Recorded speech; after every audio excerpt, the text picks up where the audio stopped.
The ruling establishment has a lot of, they will stop at nothing to complete their toolkit of control, right?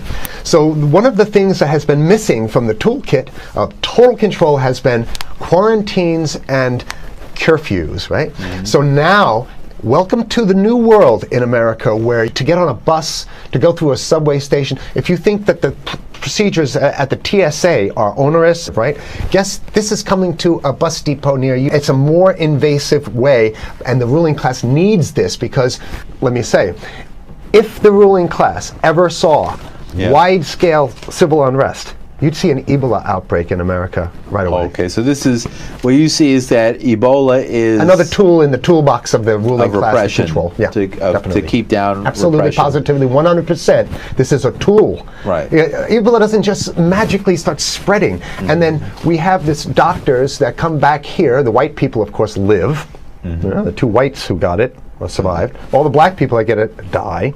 It's very possible that these one of these NGOs over there is going around with a veil of Ebola or spreading it from a small plane onto villages. The point is to get hundreds of thousands of people infected with it and create the next phase of control. Now, one of the things I'd like to show to back up my my claims here.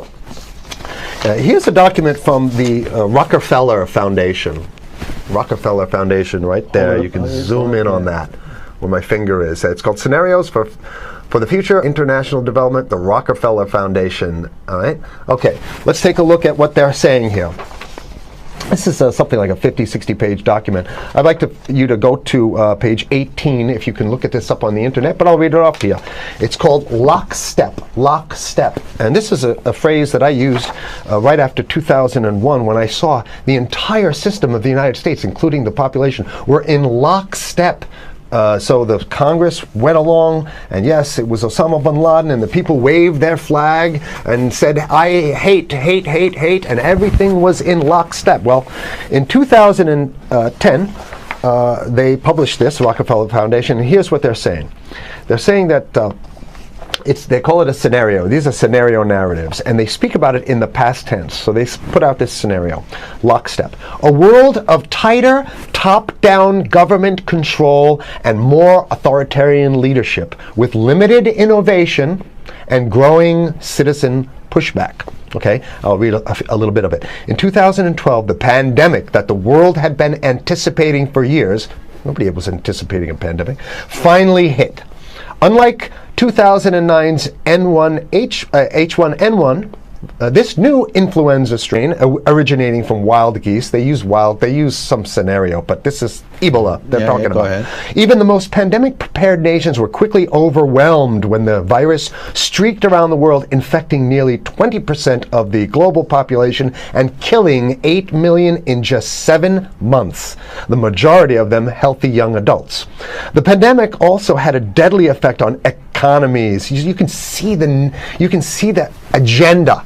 Just naked, raw, naked control agenda written down, and it's anybody's guess how this becomes effectuated in real life. So whether this is written specifically as marching orders or whether people take it upon themselves in the intelligence networks to say, okay, well, this has been produced, so this is the plan here. But these narratives have to be written in advance because the intelligence agencies don't know how to do these narratives. They need help. So these think tanks, they come up with these like Rand Corporation, Rockefeller Foundation. These are think tanks of death. They're not the think tanks, they're not there to find great ways to help people. Right?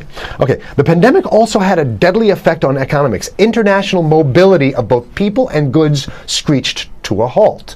Right? Which is what they want. They want a completely isolated world, right?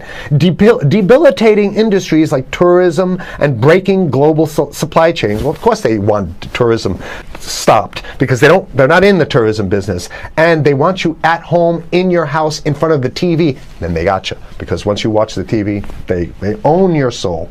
Even locally... Wait a second, we're on television. I mean commercial television, let's say. National. Even locally, normally bustling shops and offices sat empty for months. Okay, so I love how they talk about it in the past tense in 2010. Right? The pandemic blanketed the planet, though disproportionate numbers in Africa died. Southeast Asia and Central America, where the virus spread like wildfire. It sounds like the opening monologue of a disaster movie, right? Exactly. Now listen here's the good stuff now. But even in developed countries, containment was a challenge. Now here's this one. I love this one. The United States' initial policy of strongly discouraging, in quotation marks, strongly discouraging citizens from flying proved deadly in its leniency. So they're saying, that... No, keep going. Read it. Proved deadly in its leniency. So they should have been tougher, right? Accelerating the spread of the virus, not just within the United States, but across borders. However, a few countries did fare better. China in particular. The Chinese government's quick imposition and enforcement of mandatory quarantine for all citizens, as well as its instant and near hermetic sealing off of all borders, saved millions of lives, stopping the spread of virus far earlier than in other countries. So the message is here is we have to look towards the Chinese, the oppressive totalitarian Chinese regime as an example of what we need to be doing here. And of course, the ruling class here loves the Chinese regime because they have demonstrated to the ruling class the most efficient form of capitalism, which is authoritarian capitalism. So we have capitalism, but unfortunately we have this veil. I get it. We have this veil of democracy. This is very interesting. This is continue on. Okay. China's government was not the only one that took extreme measures to protect its citizens from risk and exposure. During the pandemic, national leaders around the world flexed their muscles, flexed their authority, and imposed airtight rules and restrictions. You can see the agenda. Go. Okay. From the mandatory wearing of face masks to body temperature checks at the entries to communal spaces like that's what's happening right now. Yeah, but soon it's going to be like body. It'll be at the subway. Yeah, well, is that what you're saying? We'll be going through this in the subway to get on the buses and the subway, absolutely, things positively. like that. And what this means though is don't think about having a cigarette, a joint on you, or I mean, basically you can't.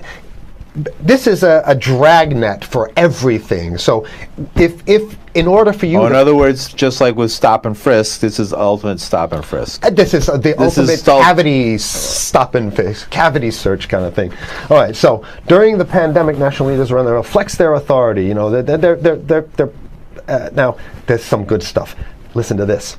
And even supermarkets, they want body checks at supermarkets. Okay, so basically what they're saying is they're building a system where every move you make, you got to go through them. You can't get food. Well, how about if you go to the farmer's market? Right. Here's the good stuff now. I mean, it just keeps getting better. Even after the pandemic faded, this more authoritarian control and oversight of citizens and their activities stuck. And even intensified. That's the whole point. So they're going to get rid of... Did that happen already with 9/11? Of course. 9/11 was how many, 14 years ago? And we still have all these draconian rules. So they're going to put the body cavity USA searches Patriot and all that stuff. That's right. So in order to get to a supermarket, you got to have a body cavity search. And then when there's no more Ebola, well, you know what? We kind of like this way because we have a complete infrastructure of a control grid. In order to protect themselves from the spread of increasingly global problems, from pandemics and national terrorism to environmental crisis and rising poverty, leaders around the world took a firmer grip on power.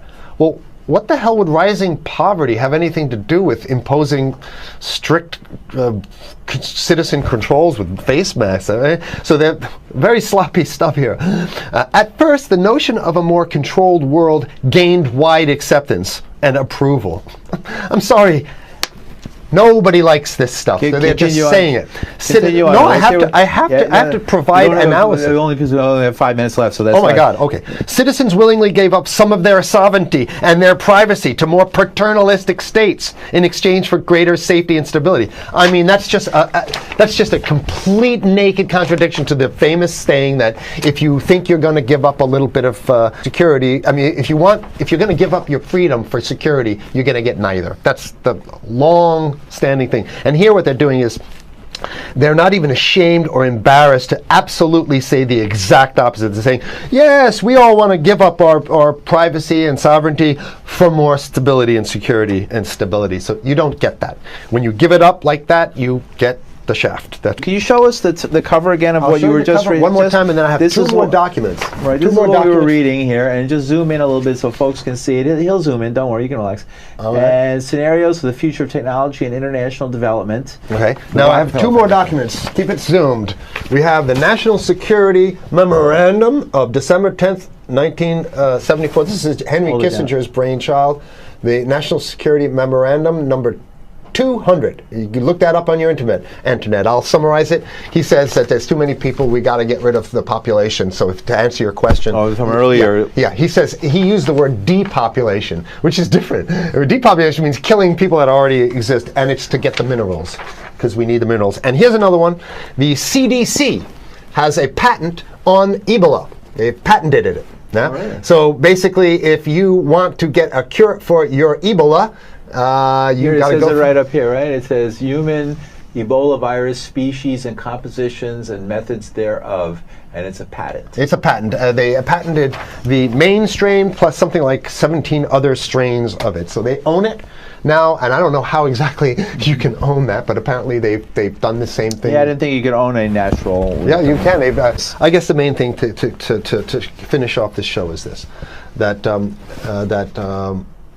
they want to get more control, more and it's going to be curfews and quarantines. So what I'm saying is that unless the American people start to get some new way to revolt, a new way to organize, new way to protest, unless we can break through the apathy, because that's what we have here, then it's going to be a slave state here. The ruling class doesn't seem to have too much resistance. They're getting everything on their Christmas shopping list, and they've been wanting quarantines and curfews for a long time. Now they got it. And if you want to live in a world where you're tricked into all this stuff because it's for your safety, right? And if you want to have a probe and make sure you got to check your pockets, make sure you don't have anything incriminating on you before you go out, and when you step out of your house, you want some police there to monitor and see what you're doing. If that's the world you want to live in, be apathetic, don't do anything. You're going to get that world very soon. It's coming your way, definitely. Mm-hmm. Yeah. So what should people do? What's the hope? You have 30 seconds. To wake up, learn about it, and go fight these bastards in Washington. They're easy to beat. If we can just organize, we can beat them. It's simple. They're weak, and there's so few of them.